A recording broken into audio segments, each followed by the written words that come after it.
In today's world, misinformation spreads faster than wildfire. And unfortunately, electric vehicles are not immune to this. Bad information about EVs has led to unnecessary fear, uncertainty, and doubt about this superior and mostly sustainable technology. Welcome to this month's episode of Canada Talks Electric Cars, brought to you by Electric Vehicle Society of Canada, and a special shout out to those of you who are tuning in for the first time. EV Society is a member-funded, not-for-profit organization with members and affiliates across Canada who all work to help facilitate our transition to sustainable mobility. In today's episode, we'll crush some of the frequent myths and misinformation now circulating about electric vehicles. From range anxiety to charging infrastructure, our guests will tackle some of the misconceptions creating needless concern for buyers who might be considering an EV as their next purchase. At this point, I would like to welcome my colleague Jason Arnaud to join me on screen.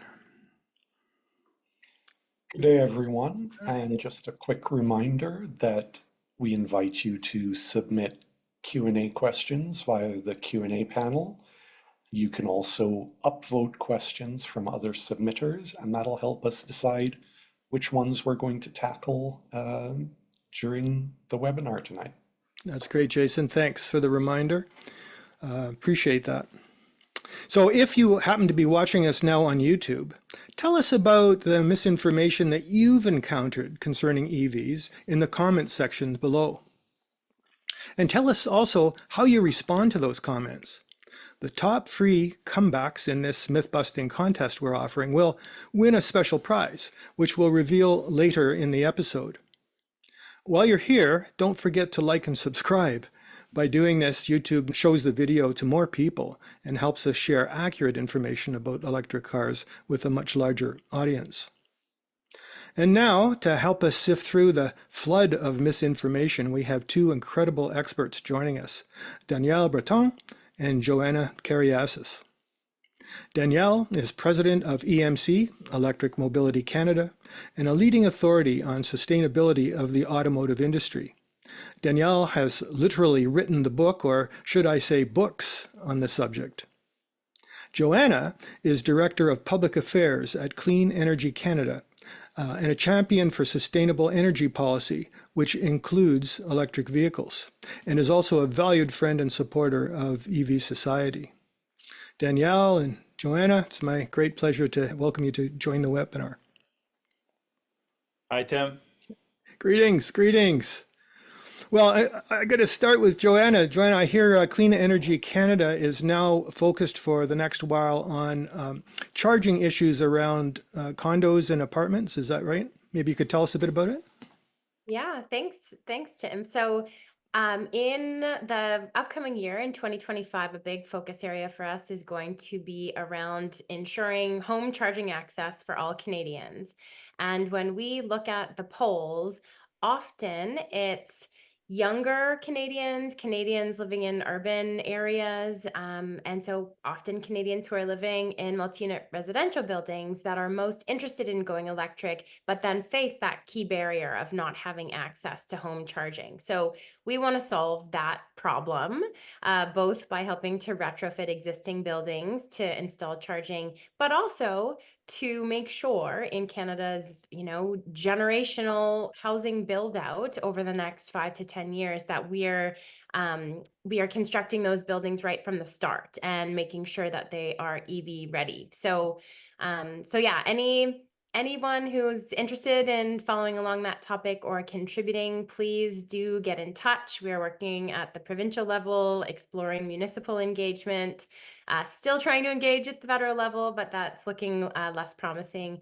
And we are specifically looking for residents of multi-unit residential buildings that have been able to access charging in their condos or apartment buildings to potentially feature them in a video. So please do reach out to info@cleanenergy.org. If you are one of those people, we'd love to hear about your experience.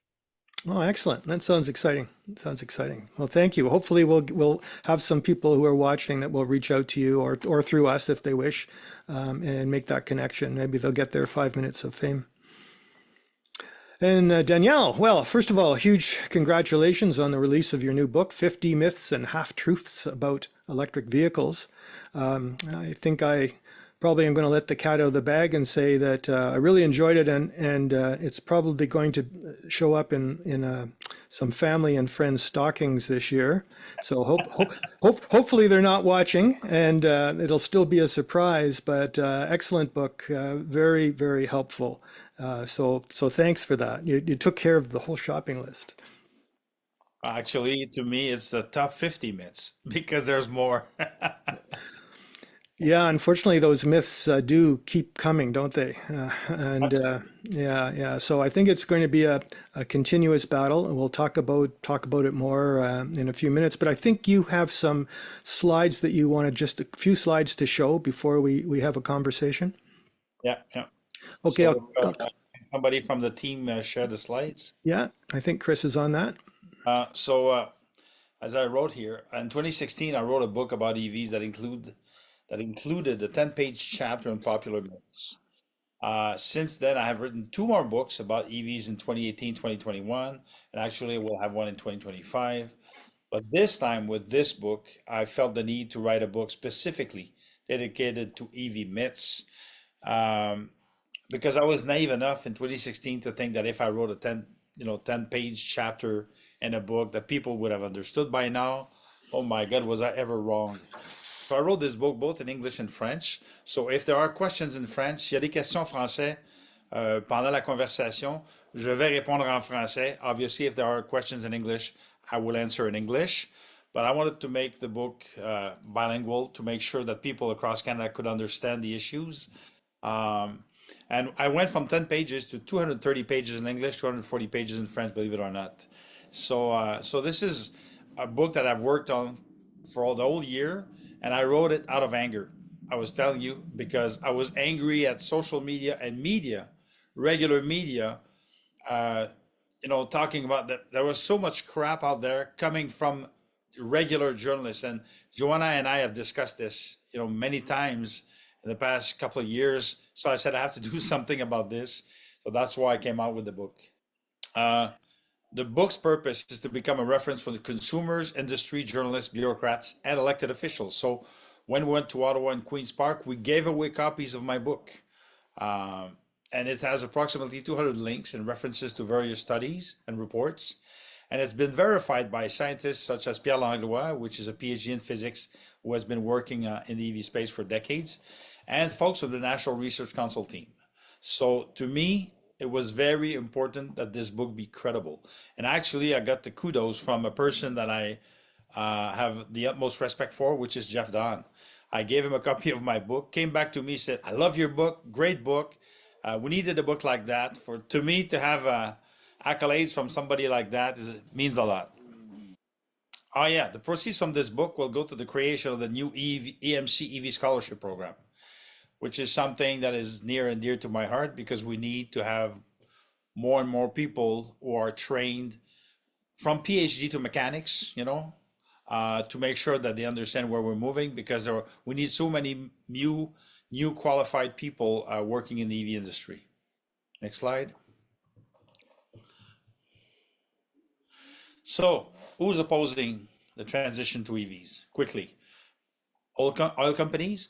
Believe it or not, 2 hours ago, I was in a debate on the radio against an oil company representative saying that we were getting so many subsidies that basically we're parasites living out of on subsidies. And when I replied to him that the oil companies have been getting subsidies for over 100 years, he said, "Yeah, but for us, it's different. It's investments." you know so it was actually kind of a surreal conversation, but you also have to keep in mind that some car companies are battling this transition to EVs, and some of them I'm pretty certain will disappear. There's going to be a Kodak for a moment for some of them, and some of those institutes, uh, Fraser Institute, the Macdonald Laurier Institute, the Heartland Institute, the Manhattan Institute. Many of these institutes write about EVs and the EV industry and EV regulation. And most of it, well, I would say all the time, it's a bunch of nonsense. And they have no problem disinforming citizens, elected officials, bureaucrats, and media. And to me, this is one of the reasons why I wrote the book and I called them out. Next slide. So there's a myth there. So it's actually a half truth, and Joanna knows about this because CEC has done a very good job at putting together a document on affordability of electric cars. Uh, as I say there, according to Auto Trader, the average selling price for a new light duty vehicle in September of 2024 was above 66 grand. At that price, there are 50 different EVs and PHEVs available below that price when including the federal rebate, but without including the provincial rebate. If you go to Clean Energy Canada's report, what's the name of the report again, Joanna? The most recent one is called the Scenic Route. The Scenic Route. Great report that explains you total cost of ownership, how much it makes a difference when you start calculating that way. Next slide. Too few public charging stations in Canada to meet our ZEV sales targets in 2035. That one is so ridiculous that if it was not so serious, I would laugh. If you look at Quebec versus Ontario, number of EVs per charger. So you have 19 EVs per public port ratio in Ontario versus 30 in Quebec. It means that we have less chargers per EV in Quebec than we have in Ontario. And normally people would say, well, then you have better service in Ontario than in Quebec when it comes to public chargers. We all know it's not the case. It depends on how it's set up and how reliable the network is. In Quebec, we have a good network. In Ontario, not so much. If you go to the next slide, you'll find out that if we look at some of the excuses that some car manufacturers are using or some associations are using to say we can't meet our sales target in 2035 because we won't have enough chargers by 2035, actually, it's not the number of chargers that counts, it's the kilowatts. And right now, if you look at EV sales, approximately 45% of all EVs in Canada are in Quebec.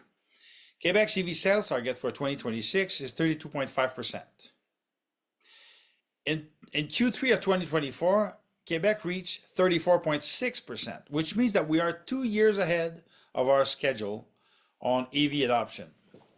But it only reached 25% of the public charger target that has been set by government and has one of the best networks in North America nevertheless. So what that means is that even though we only have a quarter of the public chargers that apparently we should need by next year, we have sold more electric vehicles than what we should have been selling in 2 years.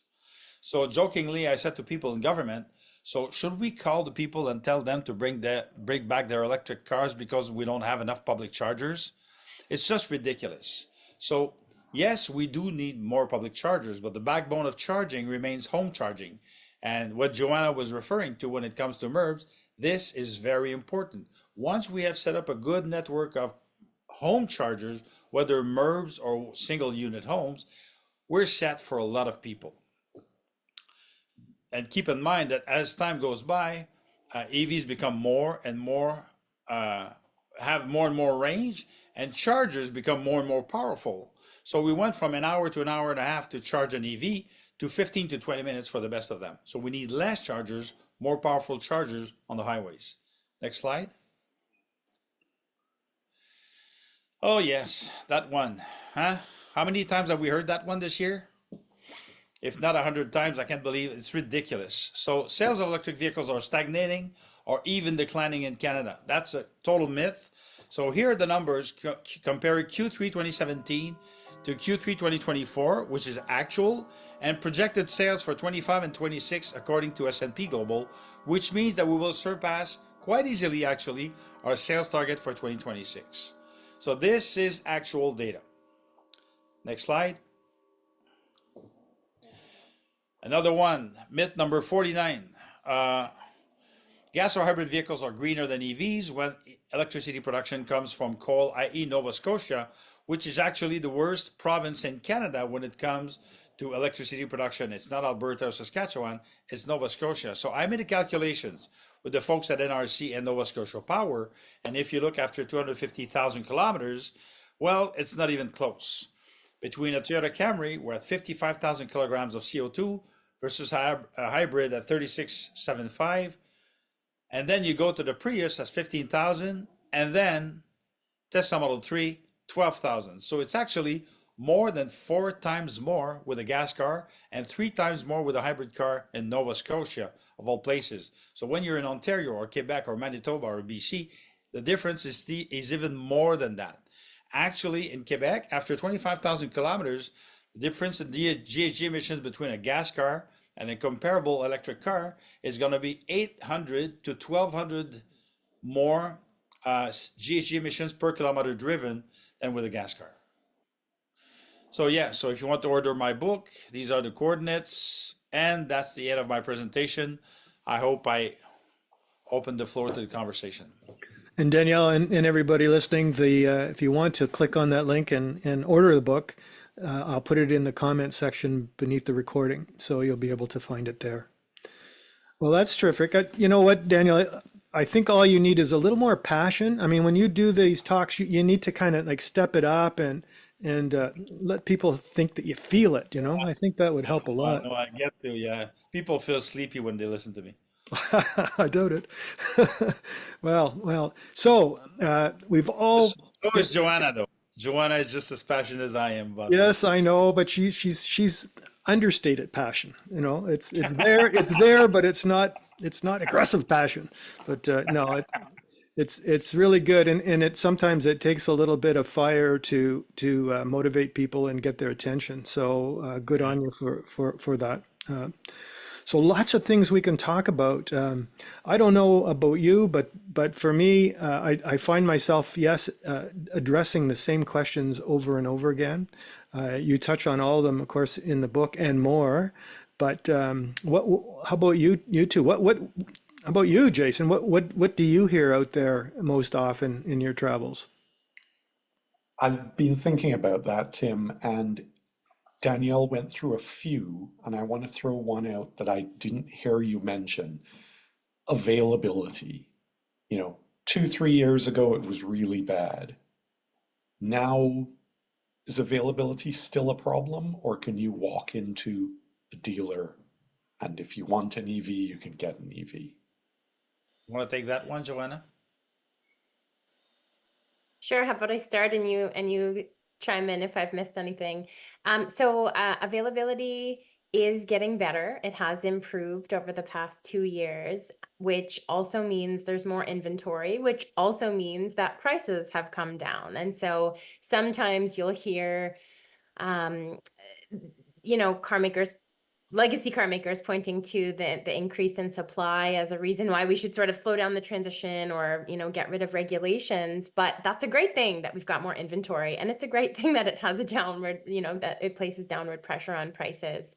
That said, there isn't availability across the board of all the types of cars that people need. And I know, 5-10 years ago, there was a lot of conversation around there's not enough models to suit my needs. So there's not like a large enough car to fit my family, or a car that I can put my bike into to go mountain biking. Now there are those types of models, but what we're missing is the smaller budget model to help, mainstream buyers or lower and middle income people get into an EV. And that is more of a North America specific problem, right? Like China has tons of smaller affordable EVs, and the EU also has, 4 or 5 times the selection that we do here. We've got one model maybe under the price point of $45,000 at this point. Yeah, 500. That's it. Yeah, and I don't even know if production was, canceled or delayed recently, but the future of that vehicle is not even looking that promising. So that's certainly, I think, the next era of EV availability we need to think about. And I like to circle back a little bit too, because I mean, Daniel, I think you covered the total cost of ownership being the key thing to combat the discussion about EVs are too expensive. But it's still, it's a big pill for some people to swallow, and so that, and I think that's being fixed over time. One of the reasons that EVs are coming down in price, or a complaint that I hear is, oh, they depreciate so quickly.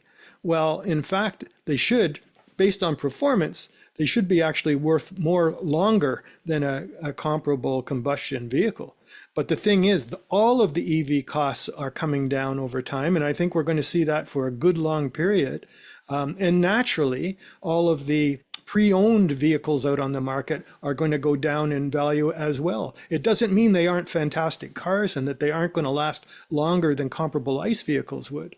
But that's just kind of a reality, I think, of where we are. Most new technology comes on the market at a premium. In this case, it's a premium, but you're getting such better technology. I don't know. It's a long answer. I have a friend of mine who said to me, well, my boyfriend just bought a Mustang Mach-E 2 years ago, and he said the value has gone down so much, so much appreciation. And he said, what do you advise? I said, keep the car. Mhm. It won't make a difference in 5 years. Yeah, no, absolutely. Yeah, absolutely. Well, and the other thing that we did an episode on this webinar a few back, if you ever want to go back and look on our playlist to find it, with a number of pre-owned EV dealers who specialize in selling electric vehicles used. And there's some interesting stats around that. I believe what I found there was that something on the order of 70% of the people who buy cars, who go out to buy a car, are shopping used vehicles. They're not buying new vehicles, they're buying used ones. And for those people, this is a huge bonus, right? Because there are some fabulous values out there. And we hear a lot about, for example, Hertz. See, Hertz got hurt by this because they bought a huge fleet of EVs, and their business depends on resale. Well, guess what? The cost of EVs is going down. They realize that, and so they've been releasing those driven vehicles under the market at really good prices. So there's a lot of positive stuff there too. But prices will come down, and they'll continue to come down. I'm certain of it. So what do you say we go to questions or comments from the people? Sure, sure. I see we've got a few. Chris, I think you're onto that. And I'll just say again, if anybody wants to raise a virtual hand and ask a question out loud, we'll also sprinkle some of those into this as well. But Chris, what do we have?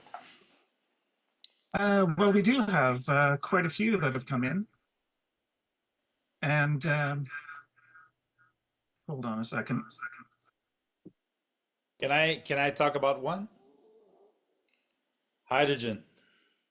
So Kurt Sampson from CAA said, I'm not going to buy an EV because I'm waiting for hydrogen vehicles. Toyota says EVs are just a phase and hydrogen vehicles are the real future. So FYI, I've been interested in hydrogen cars for 50 years.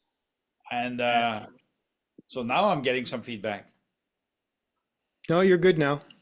Okay, I'm good now. Okay, so yeah, I got interested into hydrogen cars 50 years ago, and I started studying them and working with people in the industry and scientists and physicists.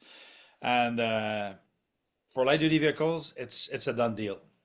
I mean, it's a disaster. I don't know if some of you saw the Quebec report because they bought 50 hydrogen Mirai 3-4 years ago. They drove them for 4 years, and they wrote a report that was published in October or November, and it was a disaster.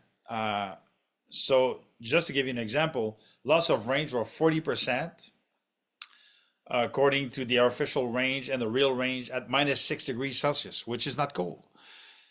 Increase in consumption was 70%. And they had issues with the pump. They had issues with the nozzle getting cut when it was humid. So all around, the whole thing was a disaster. And for those of you who know about hydrogen cars in California, I mean, now people are suing Toyota because of the disaster that it's been for them driving a hydrogen car. So basically, I like to hear this. Hydrogen is the vehicle of the future. It's been the vehicle of the future for half a century now. Yeah. It will remain that. Aren't they pulling out hydrogen filling stations now? Yes, they are. The ones that haven't exploded, at least. So the other thing too, just to kind of interject, if I might, the only real advantage that I ever saw that hydrogen vehicles had over a pure battery electric vehicle was the fill time / recharge time. But with the technology advancing so fast, that gap is shrinking very, very quickly, and will not even be an issue at all. And as hydrogen technology is advancing, EV technology is still advancing too, and there's no way that I can see that hydrogen is ever going to is ever going to catch up with the technology that we have in electric vehicles already. Yep. Next question.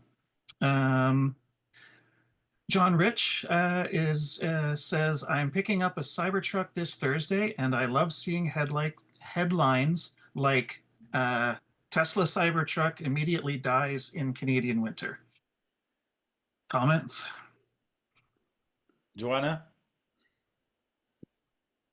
I think Electric I saw cars the dying in Canadian headline. winters?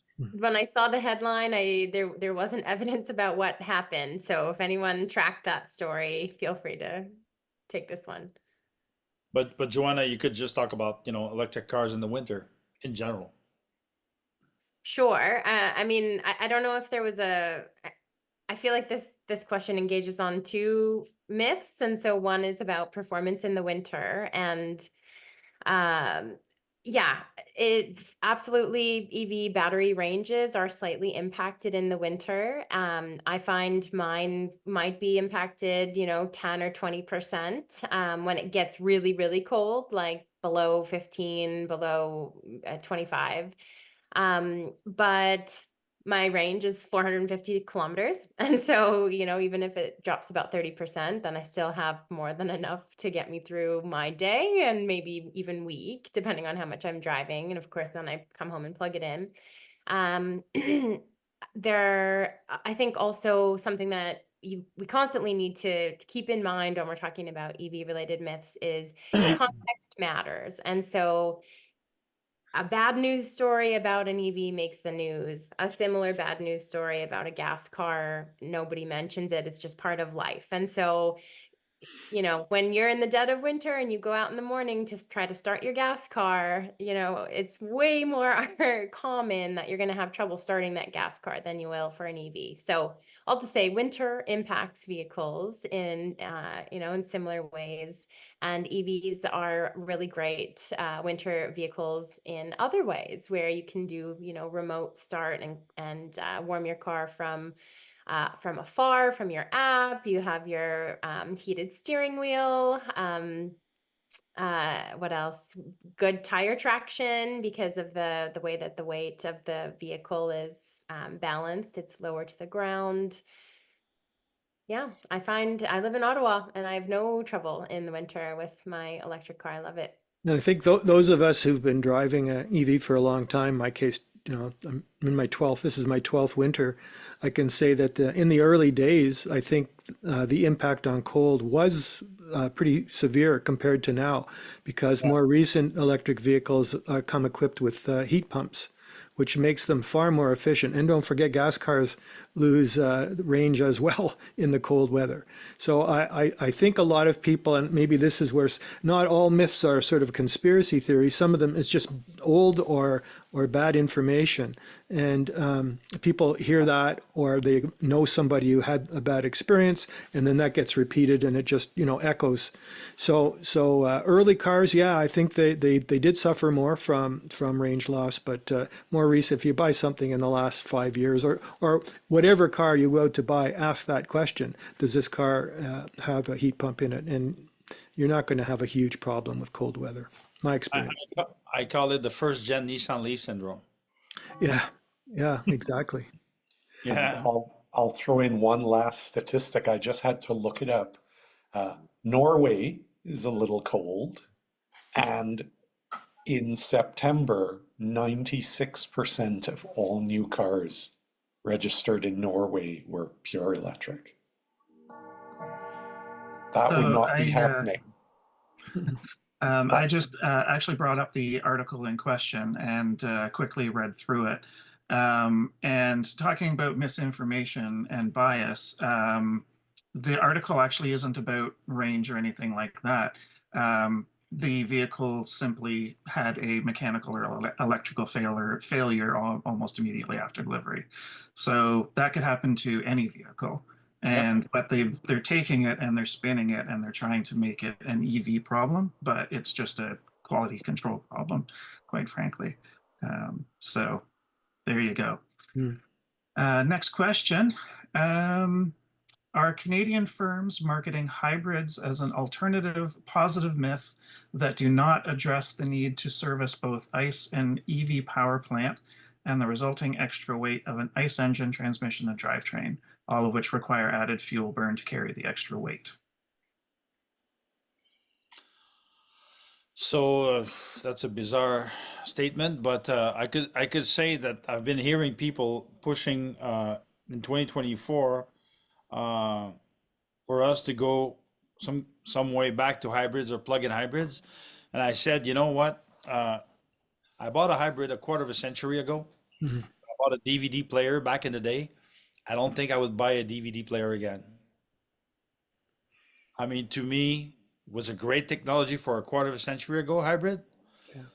but we're beyond that. We're so far beyond that. Yeah, I think, my take on that is that, again, people that don't have all the information want to do the right thing. I mean, they really want to do the right thing. And so, we all know, because we probably went through it at different times, but we all went through that time where you made the leap, right? You went fully electric, and there was some, concern. I had it. I didn't know. I was a little trepidation about what this was going to be like. Once you get on the other side, you take that leap of faith, and I find out, holy cow, this is not bad at all. As a matter of fact, it's pretty darn great.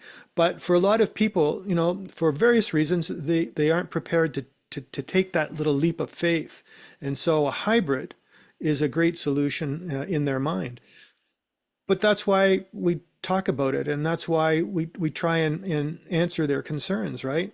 Because as you say, Danielle, I think that we are way past that now. Early battery cars, yeah, maybe there was a real issue, and there probably are some use cases. If you're in the Yukon, or if you're in some remote place, maybe a hybrid still makes sense, because there just isn't charging infrastructure that serves your needs.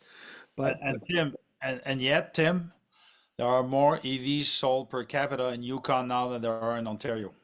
hey, there you go. There you go. Fantastic. Chris? Yeah. So next question. What does Danielle have to say about Chinese manufacturers and the possibility of importation? Well, what do I have to say? This is not a myth. It's happening.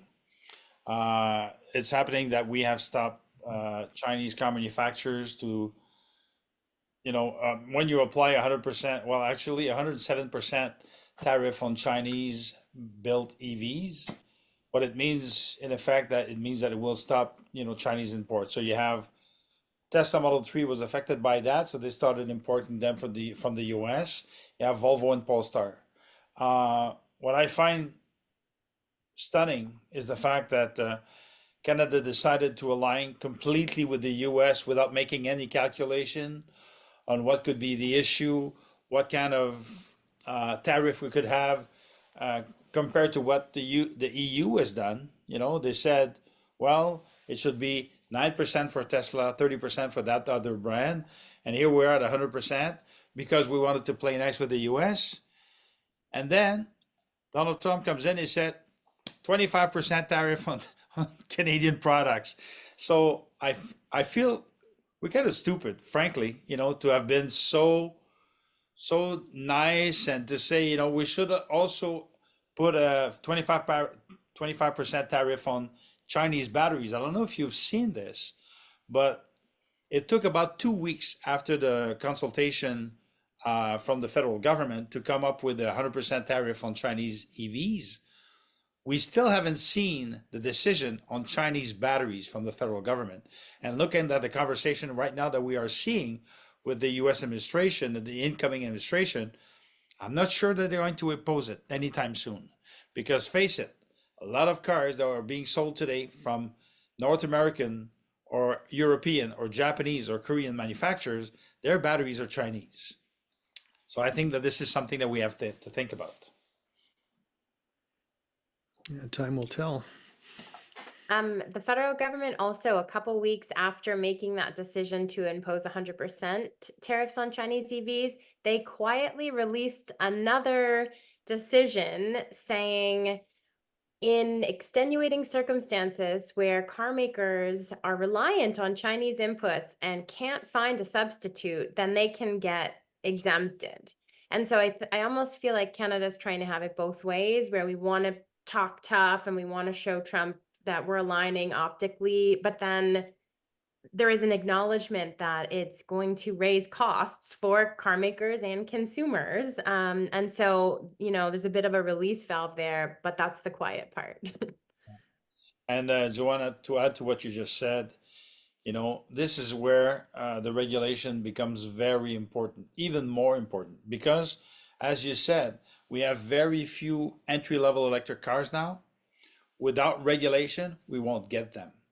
The only way they will be able to reach those targets is if we have regulation. They will have no choice but to come to the market with more affordable versions of electric cars. If you don't get the Chinese ones, we should be able to get the other ones sold in other markets, but only regulation will accomplish that.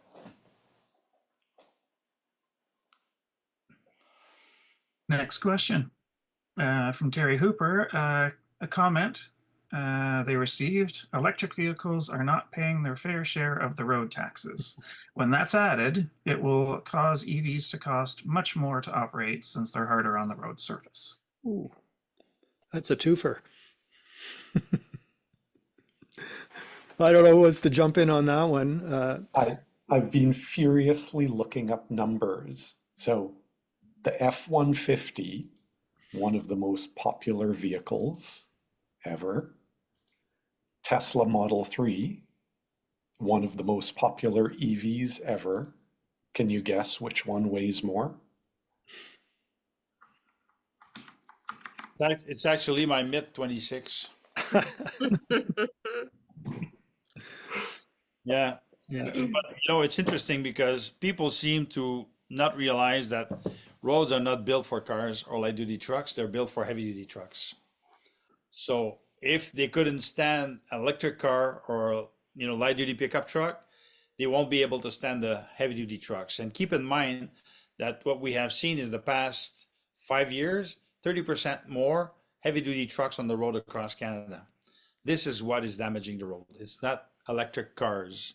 It's not the issue at all. And when people say that they're not paying their fair share for road maintenance, well, in a way, I kind of agree, but gas cars are not paying their fair share on health costs either. So if we want to have a real conversation, let's have the old conversation. Yeah, I completely agree. This is also exaggerated. Gas taxes go into general revenue funds. They contribute to a large a large portfolio of infrastructure investments. It's not directly tied to road maintenance. Eventually, when we don't have gas tax revenues to be paying for all of the things that we need, yeah, we will need to find new revenue generation sources, but there's a lot of opportunity for that. Maybe road pricing or congestion pricing or carbon pricing or higher parking fees, or looking at vehicle fees based on weight, because that is going to directly target the vehicles that are having the hardest impact on the roads. And coming from Quebec, I can tell you that we didn't wait for electric cars to come to the market to see a lot of potholes. And quickly on this same topic, one of the things that often comes up, people ask, well, how are they going to start taxing my charger at home? And how are they going to collect this when the day comes that EVs have to pay their share? And I think quite simply, or my guesstimate about how that would be is that they'll simply add a fee to your license renewal. So when you do your plate, you have to declare the kilometers or miles you've driven. There's a time when they could eventually come to the day where that's where they collect the revenue that they're asking for. Hey, Chris, I see a hand up. Yeah, I was just going to say, we do have a hand up. So John Henderson, if you would like to ask your question, go for it. Great, thank you. Whoops, well, you don't need to see me. I just wanted to pile on here and say, as somebody who's been around this quite a while, the sooner we can come up with a simple approach to road tax, the better. Like, there's a lot of logic and a lot of common sense to I suppose, but to start drilling into how much does my car weigh and how much your car, why don't we as the EV supporters come out with, hey, we'll pay $150 a year, as Tim, as you said, on our insurance or on our annual license. We'll just pay it. It's not that big a deal, and it eliminates that criticism that we're getting a free ride on the roads. Well, we could also say, John, let's say that every car that weighs over 2,500 kilos has to pay a premium, and therefore Yes. all the pickup trucks will have to pay a fee. Right. But I think as long as Gas or electric. everybody, even Gas or even me, electric. 100%. Yes, 100%. Equalize the playing field. Yeah. Excellent. Thank you very much, John. Yep. And before you move on, Chris, the one last thing I'll throw in is the buy local side of this, right? A lot of our oil and gas is imported or sold by foreign entities, and some of that money goes out of Canada. When I use electricity to power my car, it's going to my local electricity producer, and a lot more of that, I would think, stays in Canada. When I was at Queen's Park 2 or 3 weeks ago, I was talking to people in government, and I said, "You know how much? You know, because people in the Ontario government were saying infrastructure deployment is costing us a lot of money." And I said, "You know how much it's costing you to import fuel from outside of your province because you are not an oil producing province?" They didn't know. So I made the calculation. It's costing Ontario $1.375 billion a month. So I said, "You know how much money you could keep at home, how many jobs you could create, local economy, as you said." So this is something that people in Ontario have to keep pounding, because I think that this is an argument that even the conservatives will understand. Mhm. As you said, jobs and local income. Exactly. Next question from Hugh McNeil. Regarding a myth about incentives, why should I give money to you to buy an electric vehicle? I assume the idea is that it's coming out of my taxes or whatever. Go ahead, Joanna. I know you're just ready to pounce. Go for it. No, I think, I mean, I think it's a fair question. Whenever we're subsidizing anything, whether it's through our taxes, whether it's healthcare or road maintenance, we've got to think about whether we like where our money's going. But Danielle started alluding to this. One of the big reasons that we're changing to electric vehicles, yes, they save families money. Yes, they help the local economy because that's the direction that our auto sector is going. But like first and foremost, the reason we started this trend is because it's good for the environment. They produce zero tailpipe pollution compared to gas cars. And a Health Canada report shows that over 15,000 Canadians die prematurely every year as a result of air pollution, the biggest culprit of which is tailpipe pollution coming from our vehicles. And the price tag annually with associated health impacts and economic impacts is $120 billion. And so EVs are a solution to that. The people who are paying more to get an electric vehicle up front are doing themselves a favor, but they're doing their neighbors a favor as well, because they're not polluting the air in our communities and filling our kids' lungs and causing these, adverse health impacts. And so I believe it's a good use of taxpayer dollars to help those people who are able to make that leap. And, I hope you get the chance to take advantage of one of those incentives too, questioner. And if you don't live in a province that offers rebates, you should go out and take advantage of the federal rebate now, because we may not have that program available after February or March this year. It's set to run out in March. I don't think it's going to last that long because every month the federal EV rebate program is more expensive than it's more popular than the last month. We are, advocating for more money to go into that pot, at least to last another year, but we don't know. So, yeah, those of you who want to take advantage of that incentive, go out and get a nice holiday gift for yourself. One thing I would like to add, Joanna, to what you just said, which makes total sense, is because some people are saying, why should I be obliged to buy an electric car? Why should it be free for everybody? We could choose whatever we want. Actually, we can't. Right now, we can't. If I want to buy an entry-level gas cars, car manufacturers don't offer them anymore. There are some models that are not available in Canada that I cannot buy because the car manufacturers have decided not to offer them to Canadians. Entry-level electric cars, like we mentioned. So to say that we have full choice, total choice of what we want to buy right now, it's not true. It's just not true. But you have to keep in mind that this regulation has been adopted because of a very simple reason. For decades, governments have tried to negotiate with car manufacturers to find ways to lower their GHG emissions. And what we have seen is that unless there was regulation, when it was just voluntary, it would never reach their targets. Never, ever, ever. So we have seen that in the past with smoking in restaurants and bars. It was not a popularity contest, and people were up in arms against this regulation. Would we go back to those times today? No. We had regulation on forbidding leaded fuel. We had regulation on seatbelts, on airbags, on anti-pollution systems. This is a public health issue. That's why there is regulation on purchase of electric cars now. It's because of public health, first and foremost. Okay, we have another hand up. So John Moniz, I'm not quite sure if I'm pronouncing that right. I apologize if I'm not, but feel free to ask your question. Yeah, thanks, Chris. And that was a pretty good pronunciation, I would say. I don't like the idea of hybrids, but I think there is one use case that I have to admit is pretty good. I was coming out of the airport the other day and I had a ride from a limo, Toyota hybrid of some sort.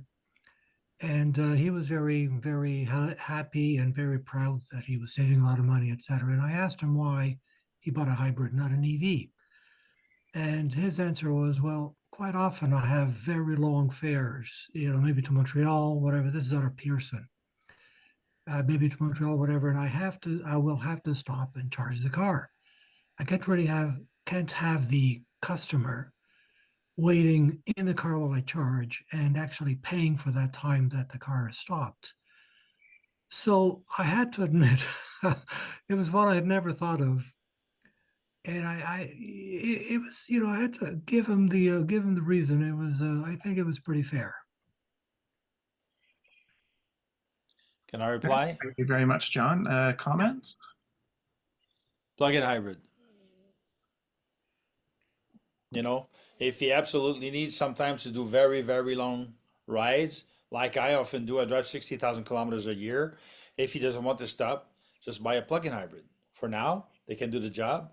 And a few years from now, he'll have enough to go from Toronto to Montreal. And actually, I drove a BMW iX from Laval to Toronto without stopping once. So we're getting there. And some newer EVs, if the guy drives a limo, actually he could have a Rivian or a Lucid, and he wouldn't even have to stop between Toronto and Montreal. Awesome. Next question, Barbara Pittick. My neighbor is claiming my EV is at risk of causing fire while charging in my multi-residential garage. My response is that it might be more useful to worry about the issues of forest fires. Fair point. Comments? Joanna, go ahead. Yeah, I think, there are various studies about EVs and fires, and I've seen a range of, EVs are 30 to 60 times less likely to, catch on fire than gas cars. Like, you have to remember gas cars are literally fossil fuels on wheels, like tanks of fuel on wheels. So I would probably point your neighbor to one of those studies. I think the one point that is legitimate is that if an EV does catch on fire, it's harder to put it out, and you probably don't want to try to do that yourself. But yeah, in terms of the likelihood of the risk, it's much lower than a lot of the other vehicles in your parking garage. It's those darn headlines again, right? Every time. It doesn't matter if it's an electric car, it's front page. And I spoke to someone from CBC last week, and I said if there was a headline every time a gas car caught on fire, all we'd see in the news is gas cars catching on fire. Last year there was 175,000 gas vehicles who caught on fire in the U.S. alone. So just yeah, the one I'm gonna not be devil's advocate, but I'm gonna balance this particular myth or discussion and say that when that very, very rare EV fire does occur, it is true that the batteries fires are harder to put out, but that's in part because first responders don't have the tools in their toolbox quite yet to be ready for that very rare occasion. So that's one of those half truths, isn't it, Danielle? Yeah, it can be hard to put out. That's all. But they're getting there. new battery technology is becoming better and better at this. Yeah. So as time goes by, the difference between safety between electric car and gas car is getting higher. Yeah. Yeah. And we're seeing new battery chemistries coming along that won't carry that same fire risk. Exactly. Next question from Glengarry. Myth. EV batteries make them worse for the environment, and he's added an eye roll. Hi, Glenn. So I have a lot of respect for this guy. This guy does a lot of great work. Well, we all know it's false, and I have like a number of chapters on the environment, whether it's GHG emissions, air pollution, whether it's natural resources waste. On top of that, if you look at the lifetime of a gas car versus electric car, you will have approximately 300 to 400 times more natural resources waste with a gas car. So all of that takes into account the issues with the environment, not to mention when we're talking about cobalt and children and mines, which is something I address in the book, because people might not know about this, but if you drive a gas car, you absolutely need cobalt, because you need cobalt to refine gas and diesel. While if you want, you can buy an electric car with a battery that doesn't have cobalt or nickel. So this is something I've been talking about for a long time.